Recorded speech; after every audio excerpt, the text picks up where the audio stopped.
You're listening to the Chelsey Holm podcast, where high-functioning Christian women come to lay down performance, pick up presents, and finally come home to who God created them to be. I'm Chelsey, the wife coach, mindset trainer, and your guide back to God-first living, soul-deep peace, and restored connection in your marriage, your motherhood, and identity. If you've been holding it all together on the outside while unraveling on the inside, you're in the right place. Let's breathe deep and begin. I did a podcast episode with Tommy probably, well over a year ago. This was not the latest one we did together on his platform, but we did one on mine, and then I did one on his, like I said, about a year ago. And one of the questions he had asked me was, what is something your husband does that, like, to you is just like the sexiest thing ever, right? Like the most attractive thing. And at the time, I answered the question with, like, seeing my husband do his thing, like be in his element. And, especially in work, my husband's a soldier, if you don't know, and, he commands people. And, like, I just shared how, like, that was super sexy and, like, taking command. And here's the thing, like, so I wanted to share a little bit deeper about that today, because God designed us man and woman, and he gave us specific roles and responsibilities, and society has it totally backwards. We see women leading and we see men following, and within marriage, that is not God's design for marriage. It's just not. And it leaves women exhausted and burnt out and frustrated and resentful, and it leaves men weak and looking other places. So many different things. And so I was thinking about this because, like, yeah, like seeing my man do his thing, like, that is sexy, but actually that was just the tip of the iceberg of what actually is the sexiest thing that a husband can do. And so I'm going to tell you the deepest level here of what that actually is. And it's not just seeing them in their element. That is part of it. But actually, the sexiest thing that you will see your husband do is that he is so relentlessly pursuing the Lord and seeking his kingdom that you have to chase after the Lord to connect with your husband. When your husband is on mission, when he is leading the family, when he's leading himself, when he's leading you and the kids, and when he's killing it, no matter what chaos comes along, like, it's so easy to be like, oh, well, he's successful in work, But a lot of times I've seen my husband shine, not when he was successful at work, but when he was actually facing a lot of adversity and struggle at work. And so the sexiest thing he can do is to pursue God with all of his heart, soul, strength, and mind. And for a wife, though, when a husband does that, now here's the tricky part, because we can say, well, it's contingent on my husband leading the way that God designed him to do. No, right? We can do the work and pursue the Lord, right? We can have the right order, and we can still walk in our God created, ordained role. And for a woman, the sexiest thing that you can do living out God's role, the sexiest thing that your husband is going to see is you fully surrendered, helping him, supporting him, encouraging him, thanking him, while also being someone who's a life giver and a receiver. How many women, raise your hand if you're listening and you're like, oh, I can give all day long, but receiving, what? Like, that is such a challenge. Like, asking for help, receiving help when it's offered, right? I remember there was a point where my husband asked me, like, what can I do for you today? How can I help you feel loved today? And, this is back when our marriage was good, but we hadn't crossed the threshold into flourishing yet.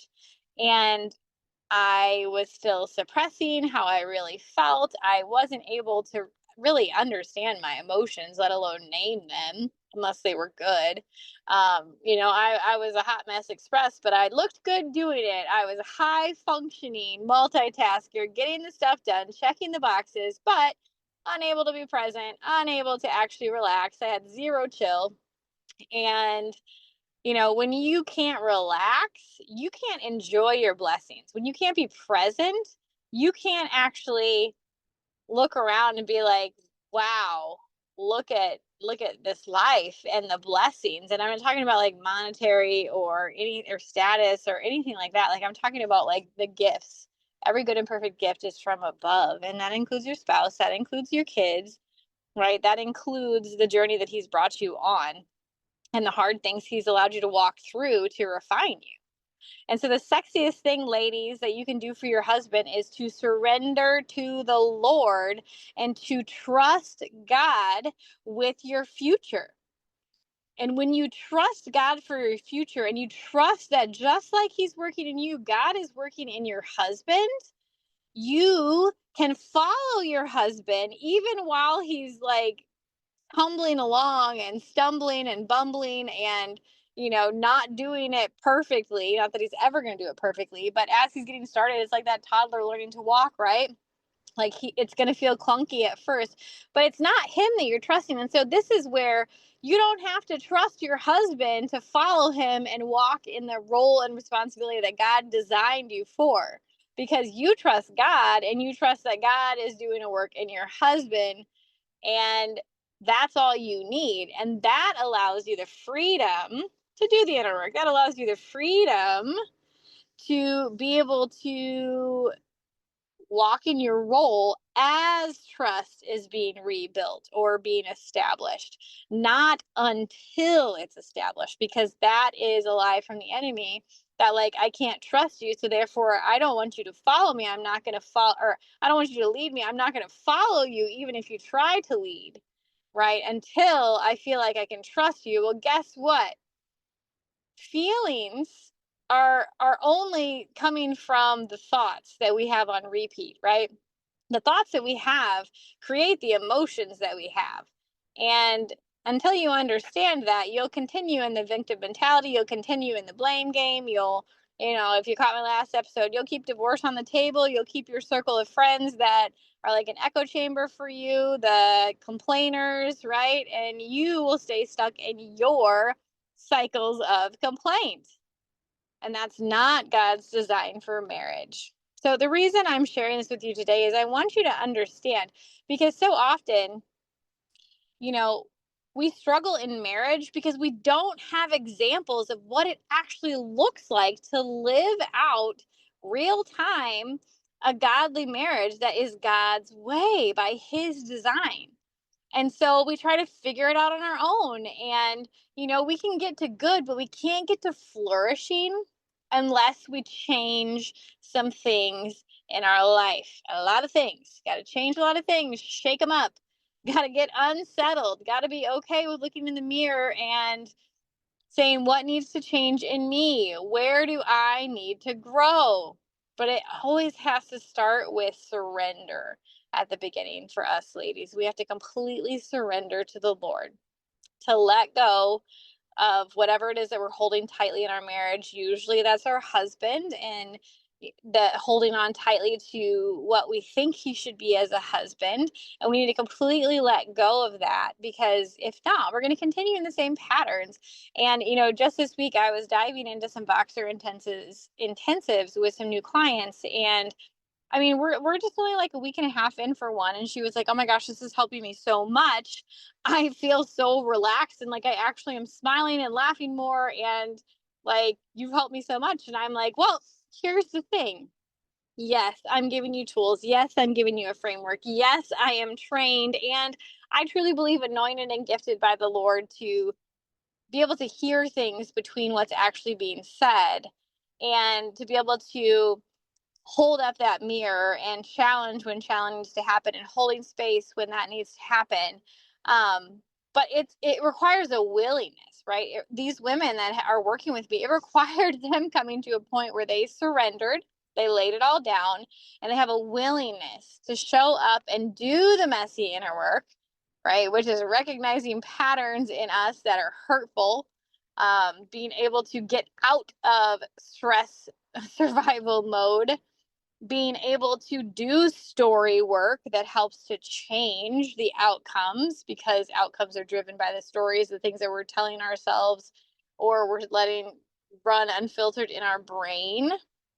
And that's the only way that you can create new patterns in your life that are actually lasting. And it's the only way. It has to start with surrender. Surrender is the key that unlocks the gate of being able to flourish.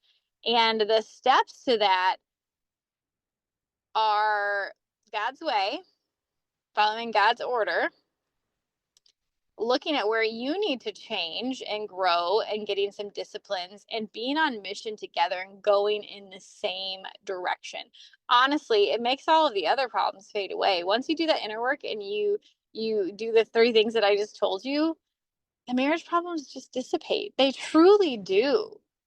Will old patterns come up and try to rear their head from time to time? They will, but you will become such a pro at practicing um, noticing the response in your body and getting out of that stress response. And, like over time, that won't happen because you will rewire your brain. But, like you will become a pro at that. And like, how cool is that? That is what we're doing here. That's the kind of work that I do with my clients. That's the kind of work we're doing inside High Level Wife. That's how I designed the course. And it's amazing that every single woman I'm working with and have worked with and continue to work with, like, it's the same time after time. Wow. Like, we knew something was better possible for marriage, and even at the most basic, just me as a woman, but we didn't know what it was. Right? Like, have you ever thought of that? Like, we know, like, you've never been to a destination, but you're just like, oh my gosh, it's amazing. I hear it's amazing. Hopefully you've seen other people who have been there and heard their experiences. But you don't really know until you actually get there and you get to experience it. And, it's a messy journey to get there, but it's so worth it. And it takes intentionality, because in order to be able to receive and to soften and to be a life giver and to be a helpmate for your husband, you have to be fully surrendered to the Lord. And so the sexiest thing my husband can do is being so sold out, relentlessly pursuing the Lord, that I have to seek the Lord in order to find him. So what's your gauge today? How sexy are you being in God's design and the way he made you?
Thanks for hanging out with me today. And remember, you do not have to become something else to be loved. You just have to return to who God already created you to be, deeply you. If this episode blessed you, share it with a friend or leave a quick review. It really does help other women find the hope and healing you just received. And don't forget, your marriage, your peace, and your joy, it's not too far gone. Nothing is too broken for God to redeem or restore.